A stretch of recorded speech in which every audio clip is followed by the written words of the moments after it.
Ah! In the small provincial town of Logan, lost among the hills of Ohio, there once lived a family that embodied for many a model of piety and impeccability. Bill and Sandra Inman, deeply religious people, regularly attended the Evangelical Community Church of the Tabernacle of Faith, where Bill set an example of zealous service, playing musical instruments during services. Sandra was an exemplary housewife, fully supporting her husband in his spiritual aspirations. At first glance, the life of this family was idyllic and seemed truly blessed. However, behind the facade of hypocritical piety, there were dark secrets that no one around could even imagine. The story of Bill and Sandra began in 1983, when the young lovers first met at a church service. He was 18, she was 16, but with the blessing of their parents, they decided not to delay and got married a short time later. The young couple settled in Logan, where Bill worked as a builder and devoted himself to church service in his free time. At first, their marriage seemed happy. In 1984, their first child, William Jr., was born, who in the church community, to separate him from his father, was called simply Will. The years flew by, and Will grew up, being brought up in an atmosphere of strict religious principles and sanctimonious piety. In 2001, when he turned 17, like his parents once did, met his future wife Summer Cook during a Sunday service. The young lovers got married 3 years later, when Summer came of age. Right after the wedding in 2004, the newlyweds moved in with Will's parents in their spacious house in Logan. That same year, 39-year-old Bill Inman declared himself a spiritual mentor and turned his garage into a kind of church, starting to hold his own services there. Despite the skepticism of local residents towards the self-proclaimed pastor, his home church gradually began to attract parishioners, first neighbors, and then their friends. In 2005, Will and Summer had their first child, Alex. However, along with the joys of fatherhood and motherhood, financial difficulties fell upon the young family. The Inmans decided to try their luck in another state, and in 2006 they moved to Florida. Bill and Will quickly found work in hotel construction, and Sandra and Summer were engaged in housekeeping and raising little Alex. But after 2 years, having missed their hometown, the family returned to Ohio. Having found their familiar environment again, the Inmans found peace of mind for a while. Summer gave birth to their second child, daughter Kylie, almost immediately after returning. And in 2010, their third daughter, Alana, was born. It seemed that nothing foreshadowed the impending tragedy. However, the family relationships were far from cloudless.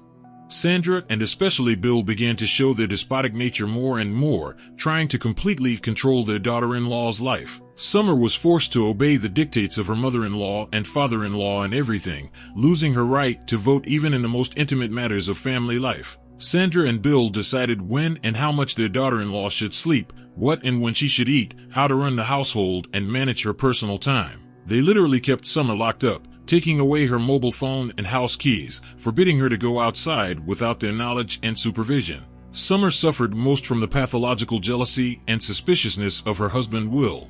He groundlessly accused his wife of cheating, forbade her to communicate with any of the other men, and was wildly jealous even of her pet's cats. Will could deliberately throw Summer's beloved cats out into the street and then falsely claim that they ran away from home on their own. In her diary, which Summer kept to maintain her sanity, she wrote frankly about the torturous captivity she was in. The woman felt like a slave, completely deprived of personal freedom. She complained that she had nowhere to run from the despotism of her husband and his parents, who terrorized her by submitting to someone else's will. The woman tried unsuccessfully to hide her mental anguish from her children. She adored Alex, Kylie, and Alana, but she didn't want them to see their mother simply meekly submitting to the will of her despotic father and cruel grandparents. Finally, in 2010, Summer decided to take a desperate step. She filed for divorce. This was the beginning of the end for the once prosperous Inman family. Soon Summer left home for her parents, taking the children with her. However, she did not forbid her ex-husband from seeing Alex, Kylie, and Alana, understanding the importance of maintaining parent-child ties. 2 months after breaking up with Will, Summer began dating a new man, Adam Peters. She also got her first job outside the home. She got a job as a cleaner at a local bank. For a woman without an education, this was the only way to earn a living. Meanwhile, the Inmans could not come to terms with Summer leaving and the loss of the opportunity to see their grandchildren. This was especially depressing for the elderly Bill and Sandra, for whom their son's children were the meaning of life. The elderly couple had noticeably declined after the loss of their grandchildren. They had become haggard, lost a lot of weight, and looked much older than their years. In the spring of 2010, Bill officially registered himself as the head of the Faith Tabernacle Church. Together with his wife, he also founded the charity organization Mercy Ranch to help the poor who had lost their jobs and homes. Bill had a plan to build a large shelter for orphans and widows, but there was not enough money to make this dream come true. Then Inman Sr. came up with a way to quickly raise the necessary amount. He announced a lottery. Bill planned to sell 100,000 tickets at $10 each. The main prize promised to the lucky winner was impressive: a new house or $200,000 in cash. In addition, they promised to raffle off 99 more valuable prizes. Information about the lottery was spread through local media and advertising. Bill himself went door to door, encouraging people to buy tickets for a good cause, building a shelter for the needy. As a result, the pastor managed to raise $1 million from the sale of the entire draw. The drawing was scheduled for September 2010. However, it soon became clear that no housing prize existed in reality, and the promised shelter had not even begun to be built. The Mercy Ranch organization was in no hurry to return people's money for tickets, keeping silent to all questions and complaints. In early December 2010, the Inmans received news that they had to vacate their rented accommodation due to accumulated debts for payment. Upon learning of this, Summer, along with her new boyfriend Adam Peters, came to the old house to pick up the remaining things there. However, Will and his parents did not let the former daughter-in-law inside. A scandal broke out, and Summer called the police, complaining about threats from her husband, with whom she was in the process of divorce. When the police arrived, they found Will in an inadequate state. He threatened to shoot Adam and even got into a fight with one of the officers. In her testimony, Summer said that before the marriage she had an ideal relationship with Will, but almost immediately after the wedding, he changed dramatically, starting to show pathological jealousy, unfounded accusations of infidelity, and total control over her every step. Will dictated to Summer what and when she should do, invading even the most intimate areas of life: eating habits, household chores, sexual relations. The wife could not even sleep as much as she needed without her husband's permission. Summer admitted that Will dreamed of a dozen children from her and even considered the possibility of taking a second wife. He constantly monitored websites for polygamists and posted his explicit photos there. If she dared to leave, Will openly threatened to kill his unfaithful wife. After these accusations, Will tried to justify himself. He claimed that he took Summer's phone and keys because of suspicions of infidelity. And he allegedly took her beloved cats to a shelter because they damaged furniture and attacked family members. By the court's decision, Will was fined and received a suspended sentence with a ban on approaching his ex-wife. A persistent battle between the two families for custody of the children also began. The Inmans filed a complaint with the police, accusing Adam Peters of posing a danger to Alex, Kylie, and Alana. The culmination of this protracted conflict came late in the evening of March 22, 2011. 25-year-old Summer was finishing her shift at the bank, where she worked as a cleaner. As usual, she cleaned up her workspaces and went outside at about 11 p.m. to take the trash out to the container. Before that, Summer sent a message to her boyfriend Adam, whom they were supposed to meet after her work. But Adam never saw his beloved alive again. Worried by her long absence, he arrived at the bank closer to midnight. Summer was not at her workplace, but her personal belongings were lying near the dumpster: a phone, keys, a player with headphones. And Adam found her jacket in the bushes nearby. He immediately called the police and reported the loss to Summer's parents. At first, her family believed that Summer might have been delayed on business or accidentally dropped her things absent-mindedly. But the bank's security service confirmed that she was no longer seen at work after the end of her shift. By the time the police arrived, several witnesses were already waiting at the scene. Two women who were jogging at the time said that they had witnessed Summer being kidnapped by unknown persons about an hour earlier.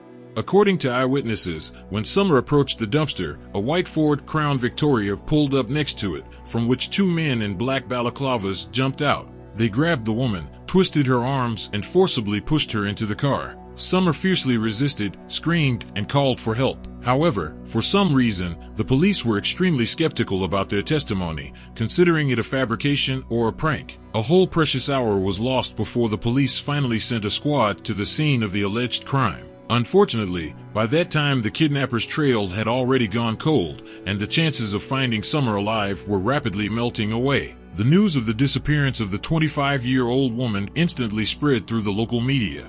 Hundreds of concerned Logan residents joined the search, but the days went by, and the hope of finding Summer alive faded with each passing hour. The parents of the missing woman inconsolably waited for news, refusing to think about the worst outcome. Just a few weeks ago, Summer posted a photo on social media where she, her new boyfriend Adam, and their 3 children looked like a truly happy family. Will Inman was furious when he saw this photo on Peter's page.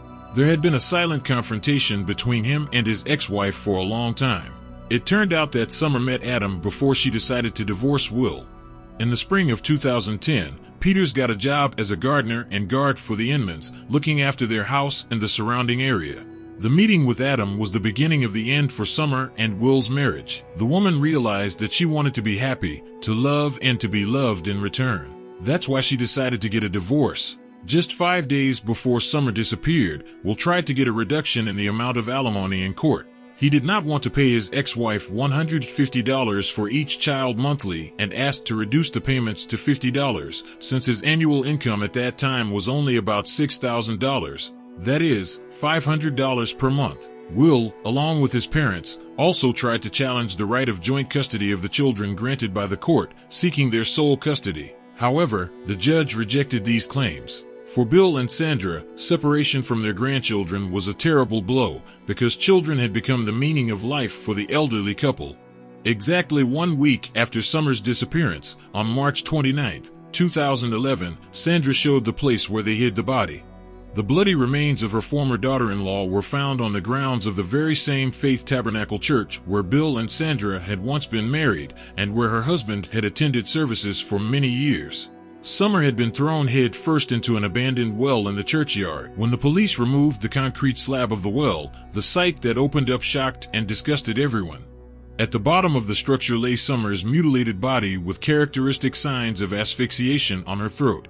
The woman was wearing the same clothes she had been wearing on the fateful day of her disappearance, a black t-shirt with the provocative slogan, "I don't have a temper problem, I have a problem with idiots." The autopsy confirmed that Summer had died of strangulation. There were no other visible injuries on her body, except for bruises from plastic ties on her neck, wrists, and ankles. According to Sandra, who surrendered, she initially planned to simply dump the body in the river. However, she then decided that no one would find the body in an old church well on the property, which had special memories for the family. Sandra fully admitted her involvement in the kidnapping and murder of Summer, expressing the deepest remorse for what she had done. Soon after the remains were discovered, the Inman's trial took place. Unlike their mother, 49-year-old Bill and 28-year-old Will never admitted their guilt, barely saying a word during the court hearings and avoiding eye contact with the parents of the woman they had killed. Only Sandra repented and sobbed, begging for forgiveness and trying to take all the blame on herself. "Summer was like a daughter to me," she sobbed. "If I could turn back time, I would never have taken this terrible step." In 2012, the court issued its final verdict. Bill and Will Inman were sentenced to life imprisonment without parole. Sandra was sentenced to life in prison with the possibility of parole after 15 years. Most of the family's friends and former parishioners of the Faith Tabernacle Church were unanimous in their opinion that the main inspiration and organizer of this entire tragedy was Bill Inman himself, a dictator in his family who made all decisions alone. No one believed that the idea of the kidnapping could belong to Sandra, a timid housewife who unquestioningly obeyed her husband all her life. Everyone knew that Will grew up as a spoiled and capricious boy, whom his parents indulged in all his whims and pranks. Deep down, Sandra herself understood that her husband and son were no less guilty of Summer's death. But until the very end, she tried to shield them, hoping to at least slightly soften the fate of her loved ones. Summer's children Alex, Kylie, and Alana were left in the care of her elderly parents. For a long time, the grandchildren could not understand where their mother, father, grandmother, and grandfather had disappeared to.